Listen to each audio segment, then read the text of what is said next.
There was a flatlander that was invited to a Baptist church in the mountains to preach. He was worried because he remembered that the people of the region despised educated preachers. And they were known for fundamentalism and very simplistic approach to the gospel. He preached masterfully with the command of allegory and simile. And then as he finished his sermon, he made an altar call, as he always does, inviting people to come up and receive. He looked up, and one old man with starched bib overalls stood up. He thought, I got him. He heard the message. The man came forward, and the preacher walked toward him. The man leaned in and whispered to the preacher, young feller, just because the water's money doesn't mean that it's deep.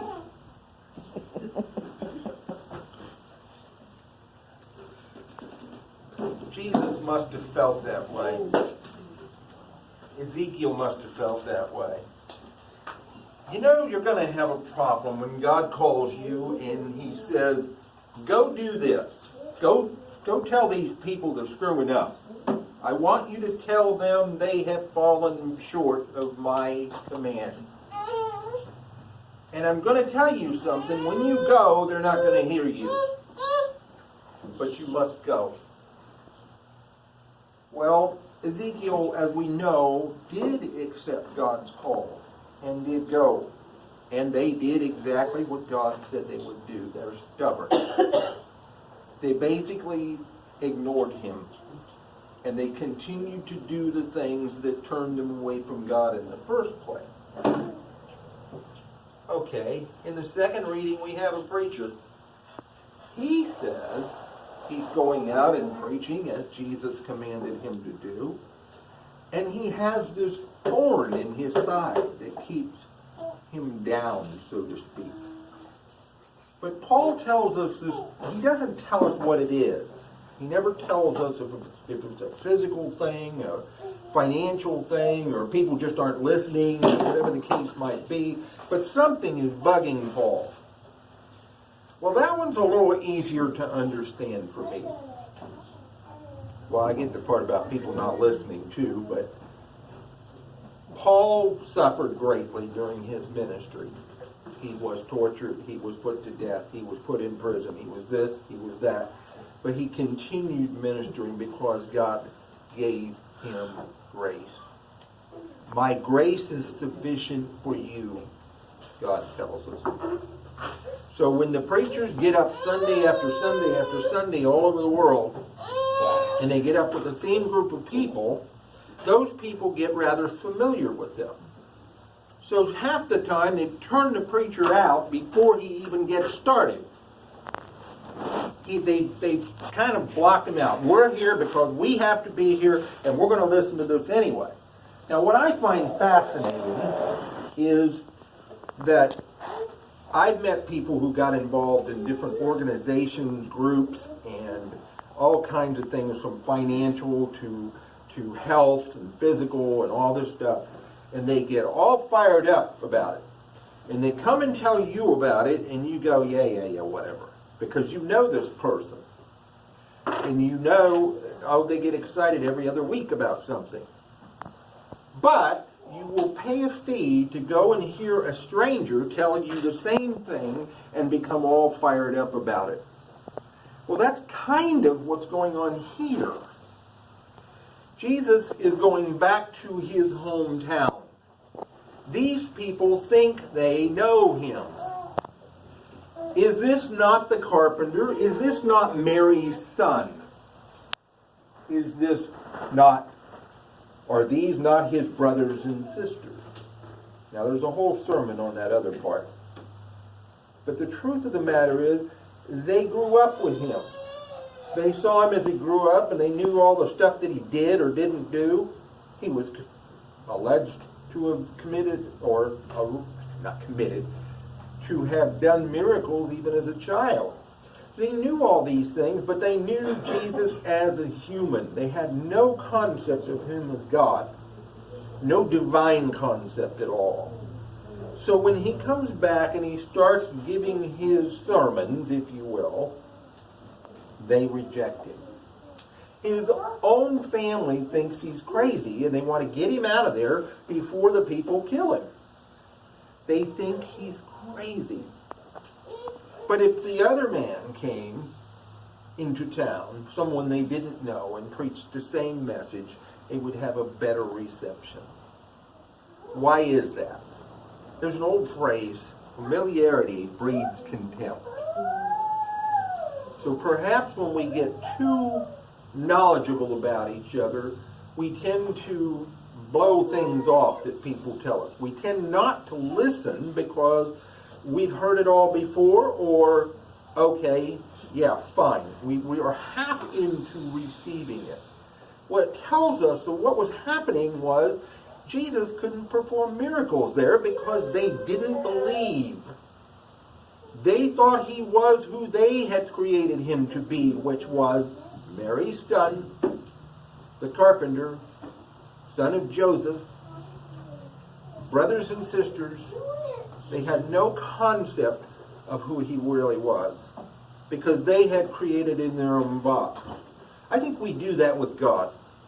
We do not give him the credit for how big he really is, how much he can fundamentally change our lives, how much he can fundamentally come into our life and change everything about it.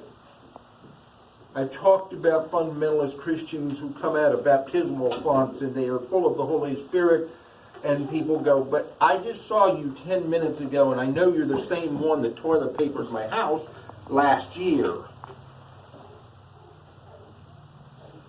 They don't allow the miracles to occur. They do not allow the word to come into them. They do not allow the gospel to be consumed. Because we know this person. They're not who they say they are who we say they are. So you bring in visiting preachers. Now, churches do this quite frequently. They will bring in, particularly at Easter time, they will have a mission, they call it. Catholic churches will bring in guest pastors, preachers, whatever. And people will flock to this, and they will have good attendance and so on, and they get all fired up. They didn't know that guy. The same message being delivered by their pastor the previous week went on deaf ears. Because they didn't open up. They went to the mission expecting something to happen. How many of you come to Mass expecting something to happen? I'm not asking for hands. But how many of you expect to be fed? How many of you expect to come away better than you came in?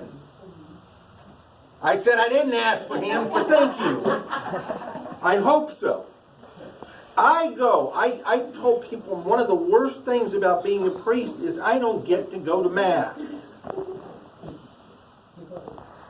So when I go on vacation, it's pretty exciting to me. I go to Mass in different cities. Sometimes it's just here in Ohio on the way out of Dodge. I will go to Mass before I leave town. So I get to go and be fed. Then I go and get something. And I'm great, I don't know this priest because I don't ever go anywhere where I've been before. In case they have my picture up. So, one time we went, and you always want to get a good homily from a pastor, and this nun gets up there, and she's a circus nun. She's a nun whose ministry is to circus people. Well, actually, that was pretty good, because I'd never heard of such a thing. But there aren't priests available to them. So the nuns come in, and they teach the children their catechism. They also give communion to the circus people. It was the coolest thing. I was listening intently to her. I went to be fed. I didn't get fed by the person I thought I was going to be fed by, but I got fed. I really do come. I need the Mass. Whether I'm up here or over there, I need the Mass. I need to be fed. I can read the Bible all week long, and yes, I do get something out of that. But I don't get as much out of it as I do when I come to Mass. Well, here's what's happened to us. What's happened to the church? Why are the numbers falling in many areas and Mass attendance and so on? Because they don't like the preacher. They don't like the priest. They don't like whoever. And they have associated the church with the human beings that are in it instead of the God who made it.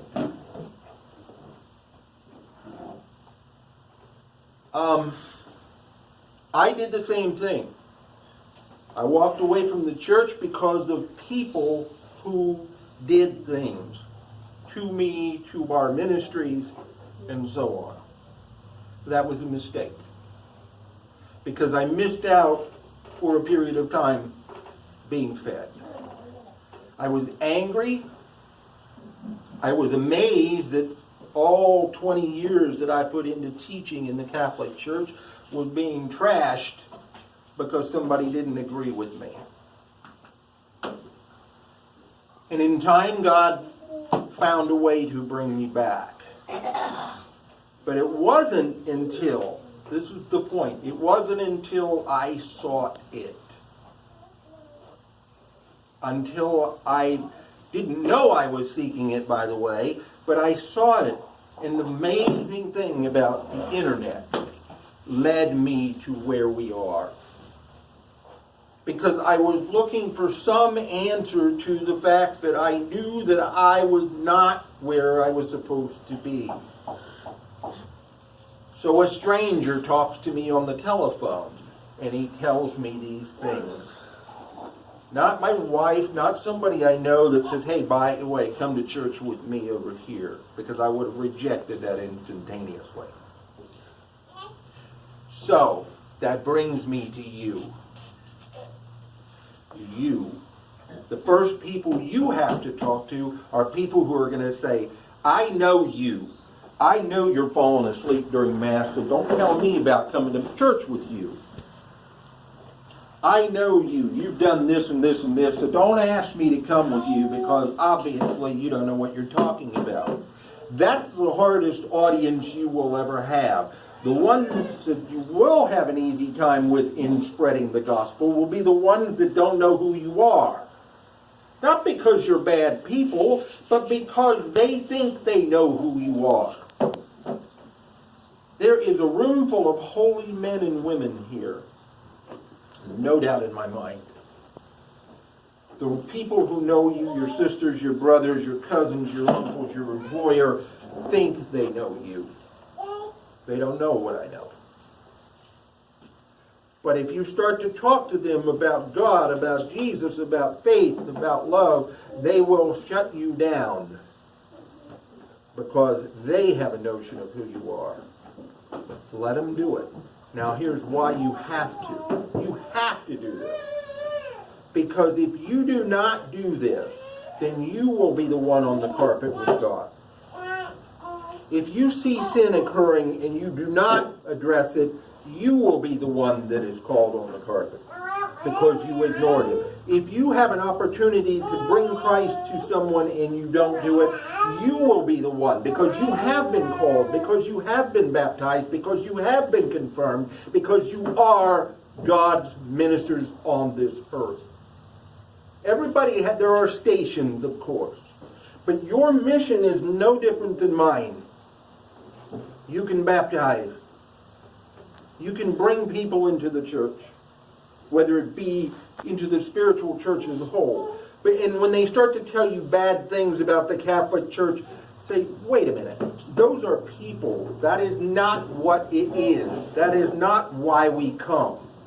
We don't come to hang out with each other. We come to hang out with Jesus. And he has no flaws.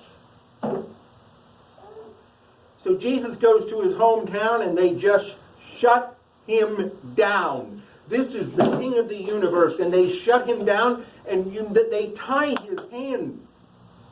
He can't perform miracles except for a few sick people that he was able to lay hands on. He couldn't do anything else because they wouldn't let him. I've been to altar calls. I've gone to the front. I got so moved. Well, I didn't know this preacher. Go ahead. I ain't going to see him next week anyway. I'm going to get up there and go get blessed. And I got that because I was willing to open myself up to it. You go to a Catholic church and you make an altar call, and I'm going to tell you what, it's going to be probably like this one we heard about today from the Flatlander, because one guy got up. Apparently he was kind of used to that. People just don't do it or follow the herd, so to speak. Now, I have been there where people came up in droves, and there wasn't enough blessings to go around. There was. But if you think you're having a hard time telling people about your faith, it's okay. But if you don't talk about it, it's not okay. You will have people welcome you to their churches all the time. I'm wearing a collar and people are inviting me to church with them. And I go, I'm kind of busy on Sunday. But they're not afraid to go out there and even approach me as a priest and say, I want to share something with you. Let's go. Share it with me right now. Obviously, I can't come to your 10 a.m. service. I got people. And that's okay, but you know it, and they didn't give up. They go, okay, well, if there's a Sunday when you're free, come with me. I tell you, this happened. It happened. So why aren't we doing it? Because we're afraid of the rejection? Well, it doesn't seem to matter who you are. You're going to get rejected. Once you place the message, you allow God to work. There's the other part of that. He wants to work through you. He wants to work through you. He can't work without you. He doesn't want to work without you. But you have an obligation to do it. And my guess is, in the last week, you probably talked to no one about your faith. I have, but that's because I work with a bunch of fundamentalists. We talk about faith in the bank all the time. And it's kind of interesting. I don't think either one of us is going to cross over. But we're having the dialogue that God told us we have to have. That's why these three are pinned together today. That's why Ezekiel is called. That's why Paul is called. That's why Jesus is called to do God's will. Well, guess what? Your name's on the list. And when the last day comes, he will say, why didn't you talk to this person? Why didn't you show love and mercy and compassion? Why didn't you talk about me? What are you afraid of? My grace is sufficient for you. In the name of the Lord Jesus, I bid you peace. Amen.